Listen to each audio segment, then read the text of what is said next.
1세기 초대교회에는 두 명의 위대한 지도자가 있었습니다. 바로 베드로와 바울입니다. 베드로는 유대인의 사도로서, 바울은 이방인의 사도로서 각자의 역할을 감당하며 많은 교회를 세우고 복음을 증거했습니다.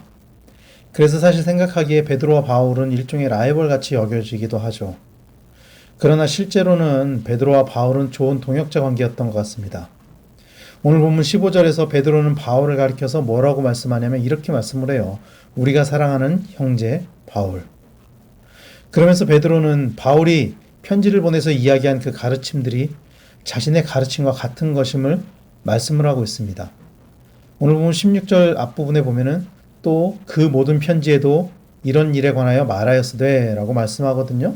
여기서 그 모든 편지는 바울의 모든 서신들을 가리키는 것입니다. 그리고 그것에 기록된 이런 일은 베드로가 강조하고 있는 그 마지막 날을 가리키는 것입니다. 즉 베드로도 바울도 그리고 또 다른 사도들도 예수님의 재림을 가르치고 강조하고 있었던 것입니다. 그리고 그 재림의 날이 다가오면 일어나는 일을 이렇게 말씀하고 있습니다. 16절 후반부에 그 중에 알기 어려운 것이 덜어 있으니 무식한 자들과 굳세지 못한 자들이 다른 성경과 같이 그것도 억지로 풀다가 스스로 멸망에 이르느니라. 여기서 그 중에 알기 어려운 것은 바울 서신에 쓰여진 이해하기 힘든 표현들을 가리키는 것입니다. 아마 베드로가 보기에 바울 서신에는 성숙하지 않은 그리스도인들을 보면 오해할 수 있는 부분들이 있었던 것 같습니다. 예를 들면 이런 거죠.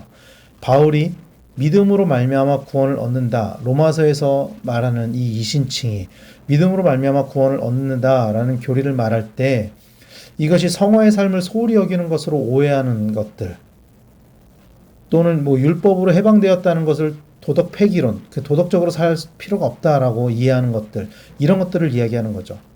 베드로는 이런 일들이 말세에는 실제적으로 일어나서 성경을 잘못 해석해서 스스로 멸망에 이르는 사람들이 나온다라고 말씀하고 있는 것입니다. 여기서 억지로 풀다가로 쓰여진 헬라어 스트레블루신, 이게 어떤 뜻을 가지고 있냐면 비틀다, 비비꼬다 이런 뜻을 가지고 있습니다. 그래서 이 본문은 말씀을 왜곡해서 스스로 멸망에 이른다 이런 말씀을 하고 있는 것이죠. 예수님이 승천하신 이후에 이 땅에 수많은 이단들이 있어 왔습니다. 이단이 없었던 시기는 단 한 번도 없습니다. 항상 이단들이 있었고 그들이 가지고 있는 교리, 그 교리의 논리적 근거가 뭔지 아십니까, 여러분? 성경입니다. 우리가 보는 성경을 이단들도 같이 보고 있는 거예요. 우리만 보는 것이 아니라 그들도 같이 보는 거예요. 그들이 어떤 다른 경전을 보는 것이 아니라 성경을 본다는 것입니다. 그러나 그들은 성경을 왜곡해서 해석함으로 예수님의 재림과 하나님의 나라를 소망하는 것이 아니라 이 땅의 것을 소망하고 있다는 것을 베드로는 이렇게 말씀했었죠.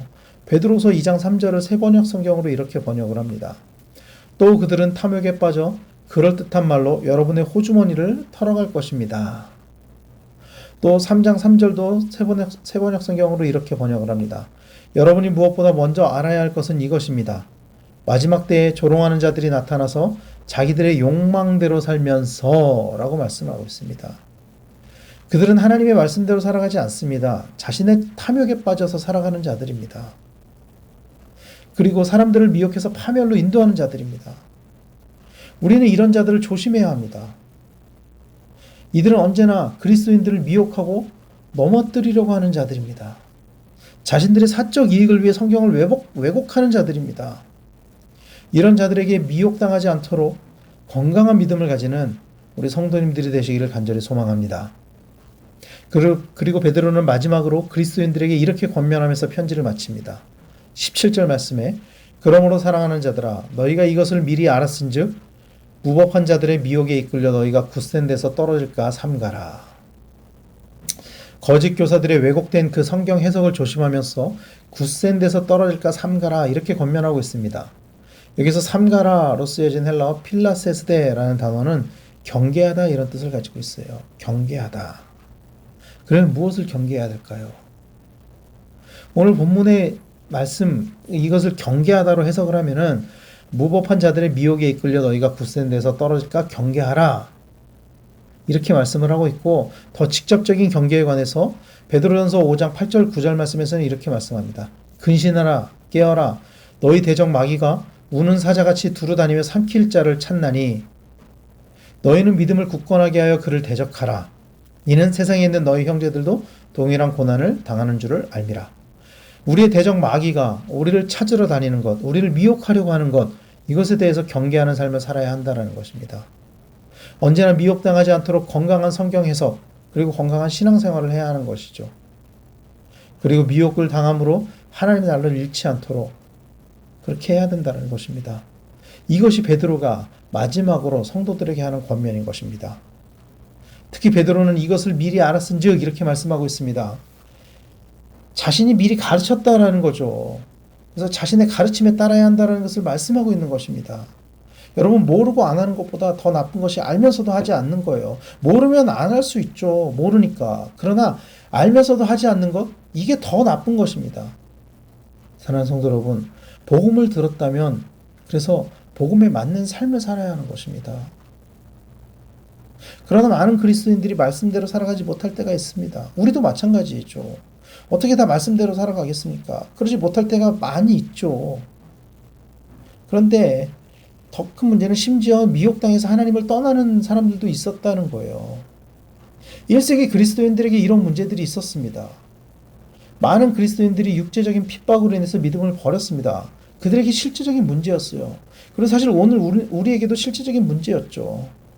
그러나 그럼에도 불구하고 끝까지 굳센 데서 떨어지지 않도록 믿음을 지킨 성도들 또한 있었습니다. 그들이 믿음을 지켰기 때문에 로마가 변화되었습니다. 그들이 믿음을 지켰기 때문에 오늘날 우리에게까지 복음이 전달된 것이죠. 그리고 우리가 변화된 것이죠. 사랑하는 성도 여러분, 그러므로 우리는 복음을 아는 자의 삶을 살아야 합니다.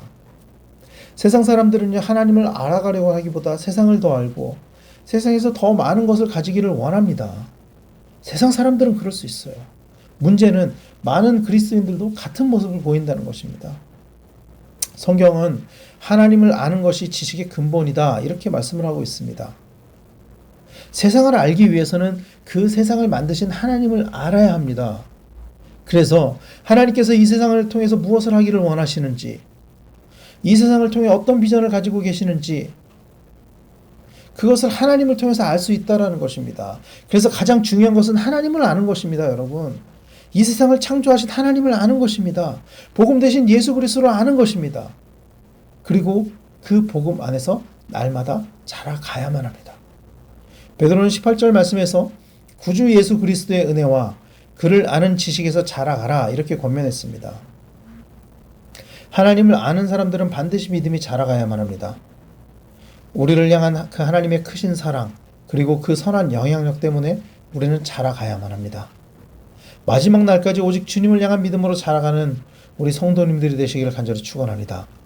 어떤 유혹에도 넘어가지 않고 미혹되지 않는 그런 성도님들이 되시기를 간절히 축원합니다. 올바른 복음을 꼭 붙잡고 그 믿음으로 버티고 버텨서 결국에는 이 땅에서도 승리해서 날마다 하나님 나라를 누리는 그런 우리 강변교회 모든 성도님들이 다 되시기를 예수 그리스도로 간절히 축원합니다. 기도하시겠습니다.